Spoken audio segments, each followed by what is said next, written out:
India big market. 140 கோடி பேர் வாழ்ற நாடுங்க அது. எதை தயாரிச்சாலும் விற்க முடியும். எல்லா நாட்டுக்காரனும் இங்க தான் வரான். எல்லா ப்ரொடக்ஷனும் இங்க தான் வருது. இவ்வளோ எம்ப்ளாய்மெண்ட் கிரியேட் ஆகுது. இங்க நீங்க இன்வெஸ்ட் பண்ணாம ஃபாரின் இன்வெஸ்ட்ல போய் பண்றங்கிறதே எனக்கு ஒத்து வராது. சரி, டைவர்சிஃபிகேஷன்ல அது கேட்டிங்கனாலும் அது எப்போ பண்ணியிருக்கணும்?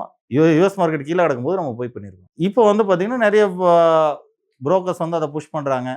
இன்ஃப்ளூயன்சர்ஸ் அதை வச்சு புஷ் பண்ணுறாங்க. இதில் பார்த்தீங்கன்னா அதுக்கப்புறம் அந்த மார்க்கெட் கீழே விழும்போது அவங்க அதை கண்டுக்கவே மாட்டாங்க.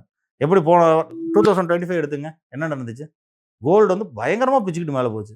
$5000 வந்து ஒரு அவுன்ஸுக்கு ரீச் ஆனதுக்கப்புறமா போய் இன்வெஸ்ட் பண்ணீங்க எத்தனை பேர்?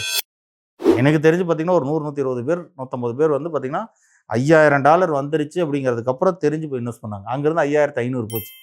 இன்னைக்கு இறங்கி $4000 இருக்கு. அன்னைக்கு ரெக்கமெண்ட் பண்ண இன்ஃப்ளூயன்சர்ஸ் யாருமே இன்னைக்கு கோல்டை பற்றி பேசவே இல்லை. ஏன்னா அந்த சீசன் முடிஞ்சிடுச்சு. அவங்க டிகானாவை காலி பண்ணிட்டு வெளியில் போயிட்டாங்க.